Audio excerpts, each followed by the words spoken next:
30 seconds. On-CD1 vehicle has transitioned to autonomous mode.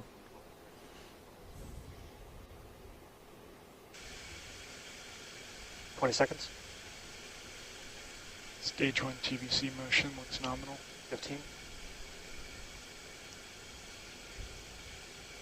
10, 9, 8, 7, 6, 5, 4, 3, 2, 1.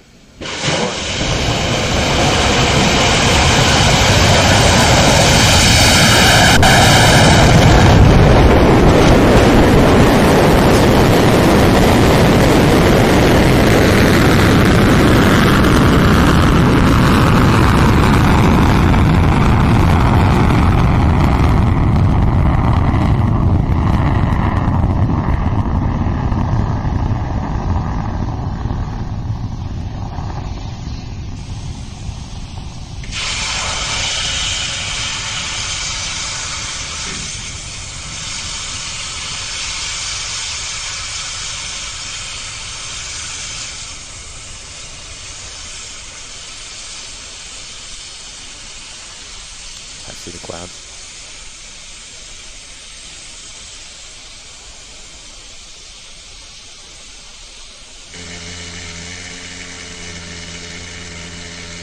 Vehicle supersonic.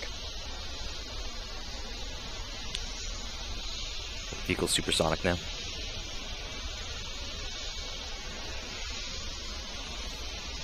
It's Hugh.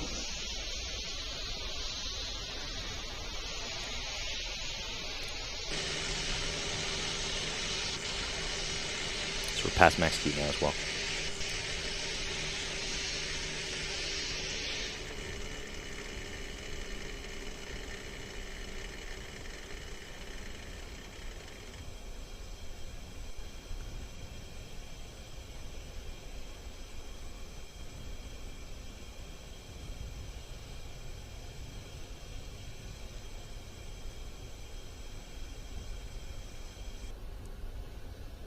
It's awesome, great.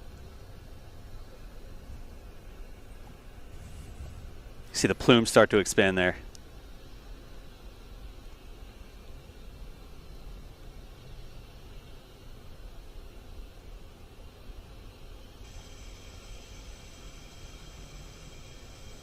That's the lightning engine, isn't it, there? Yep.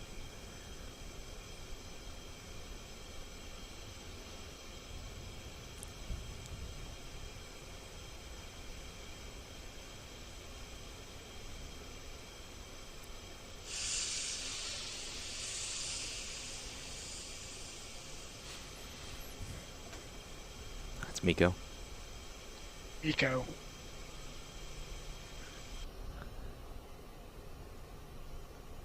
Stage separation. Look at that. Stage 2 ignition. Power looks nominal. Yeah. Nice. You actually see the booster there. The second stage continuing on. Yeah, we should see the fairings in just a second here.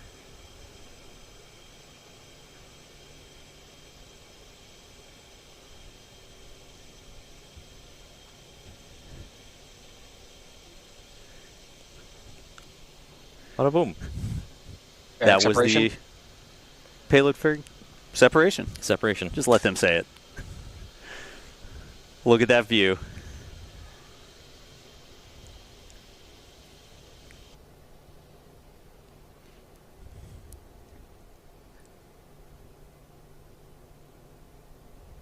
Now this is a longer burn now, right? Yeah, much longer.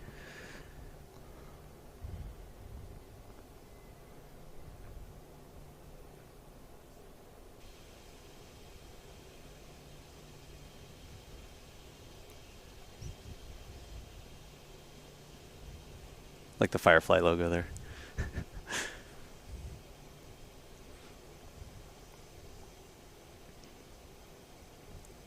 Must be one of the long-range trackers getting it through the clouds on occasion.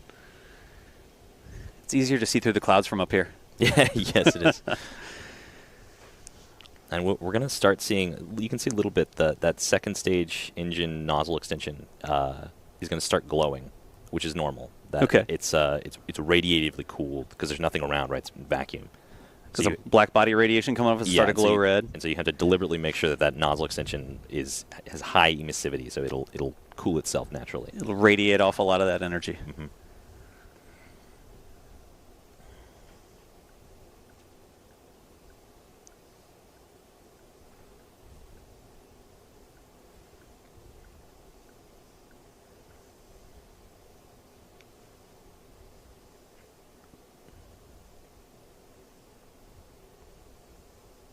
T plus 5 minutes, everything is nominal. Sun in the background there.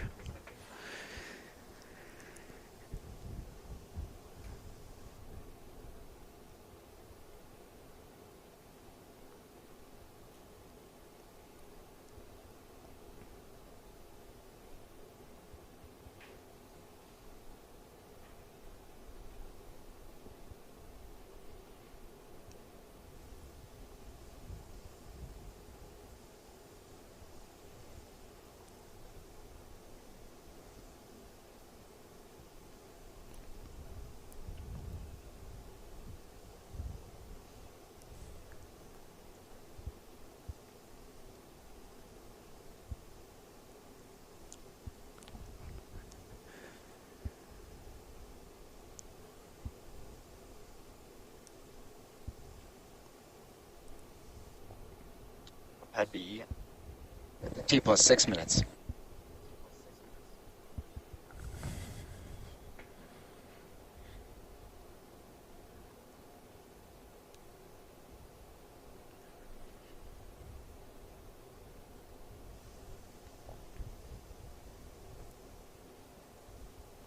Those onboard cameras keep sending us pixels. We'll take them. I think we should have it all the way through to Seco. It's pretty westward, so. Yeah. And a quick reminder here, folks, at Seco 1, we do intentionally plan to cut the feeds from the vehicle at the request of the customer. We'll still be here with updates for you.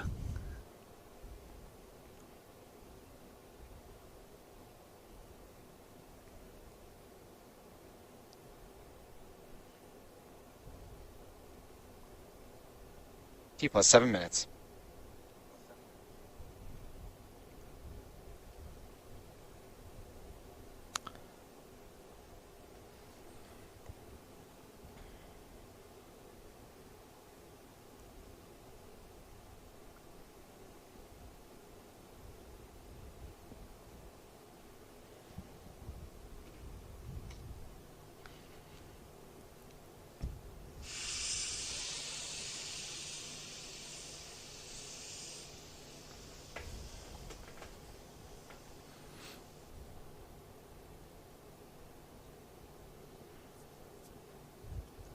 See a little piece of ice on occasion go past? Mm-hmm.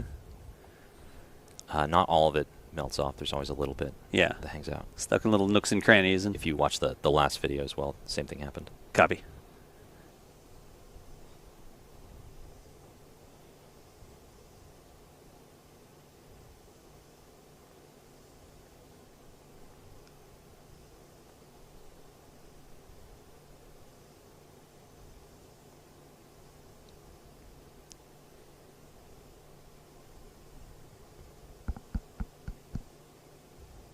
Seco.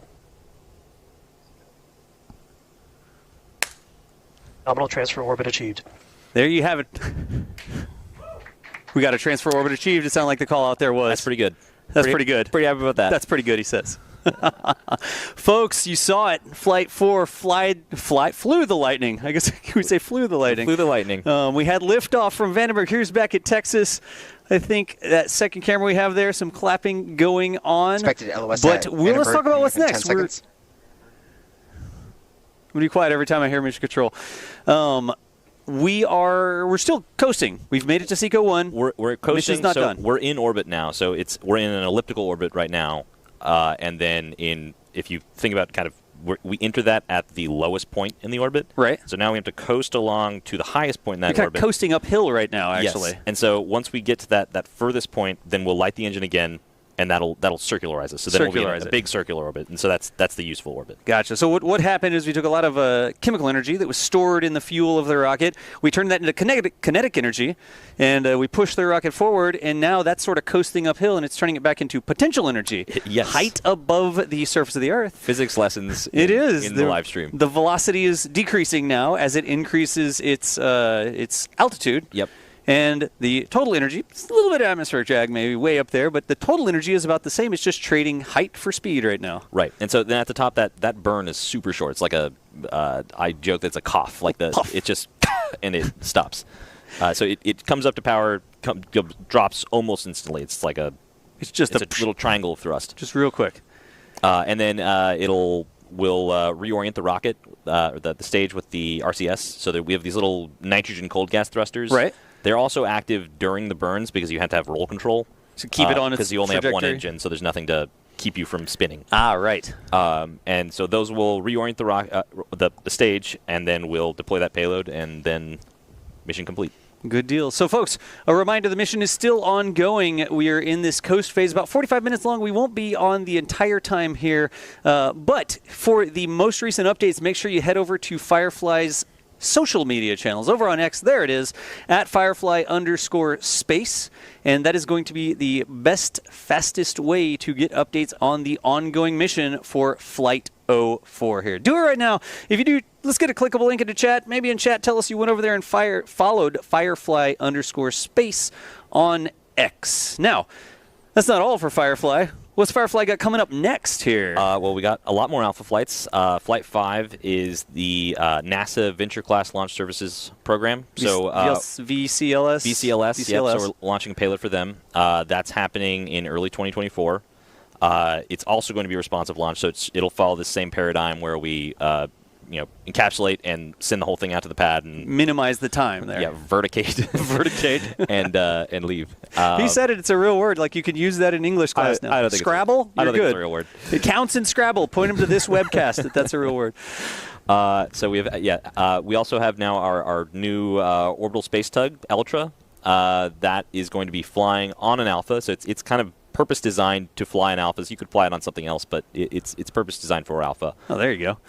That is for the NRO, and that is also responsive space operation. It's kind of different in that instead of it just being that we can launch whenever, we can now put up that OTV, that Elytra, and it's floating around, right. And you can command it to. It has a bunch of payloads on it, and then you say, okay, I want this one to go now, so it'll deploy something whenever. Gotcha. Is that from Minecraft? No, not actually. As if I haven't asked him that question before. Elytra are the on a Firefly or any Beetle. It's the like there are two sets of wings. It's the hard shell of the wings. The hard shell of the wings. Yeah. Gotcha. So a scientific term there for that mission. Also coming up, Blue Ghost. Yeah. So the first Blue Ghost mission is happening in 2024. We're flying to Mare Crisium, which is the if you look at the moon in the northern hemisphere, this is kind of hard to describe, but as it's rising, if you look at it, there's all these kind of black spots on it. Those are called Maria. The little spot in the top right corner is Mare Crisium. So we're landing on the edge of Mare Crisium. Gotcha. And remember, if you're watching from Australia and looking at the moon's going to be upside down. Yes. A lot of people haven't thought of that. Like you're literally standing. Anyways. That's part of NASA CLIPS. It's commercial lunar payload services. It's a bunch of instruments measuring radiation. There's some technology demonstrators on there, test sample collections. We're done with the structure of that, so we're now integrating that final lander to get sent up. So not just renders, there's actual structure, there's hardware that's been built. Yep. And then the second Blue Ghost mission is also in work. That's a little bit bigger. Gotcha. All right. Other upcoming missions. Folks, there's a lot of stuff going on with Firefly. Head over to their website, fireflyspace.com/missions. Mods, if you could put a clickable link into chat so folks can go and check that out. There's a ton of things that y'all are going on, including something we mentioned at the very beginning of the broadcast, MLV. My rocket. Your rocket. Yeah, so MLV is our bigger rocket. We just had the first engine hot fire. Now, wait, time out. That was green. That was green. Is that cool? That's cool. That's TTEB. TTEB burns green. It's hard to see it green when on a video camera, but in stills, it shows up green. It shows up as green. So we did that first Miranda engine hot fire. We have been building up like crazy. That's a picture of the AFP. Like automated fiber? Automated fiber placement machine. So what that does, it's basically like a 3D printer for composites, except that the benefit of this is that because you're laying down a single fiber at a time, you can put them in whatever direction you want. You almost change the grain of the... It's not grain, really, but you know what I mean. But it means that you can set those fibers to be in the direction that takes the most load, like optimally. So instead of 3D printing metal where you kind of have to add extra material and it is actually a little bit weaker, in AFP, you're making less material and it's stronger. So it's lighter weight and stronger. And also, it's easier to make. It's way faster. And that's what you're using. I mean, that machine there was a picture of the machine there. That's going to be used on MLV, the medium launch vehicle. Yes, it'll also be used on Alpha. Okay. So that'll switch us from building barrels in weeks to building barrels in days. No kidding. Which is pretty cool. You have a lot of barrels out there, like a yard full of barrels? We have got a lot of barrels out there. If you come and visit, it's Barrel City. Barrel City. A lot of people don't understand it's not just about making one rocket. It's about learning the process to make the rocket. Yes. So you practice that. You have extra hardware sitting honestly, around, the harder part is making a bunch of rockets. Make some coffee tables or something out of it. I think the MLV is probably too big for a coffee table. Yes. Definitely. Folks, quick reminder, Flight 4 is still ongoing right now. If you want the latest updates on the status of Flight 4, make sure you head over to social at @Firefly_space to get the latest updates.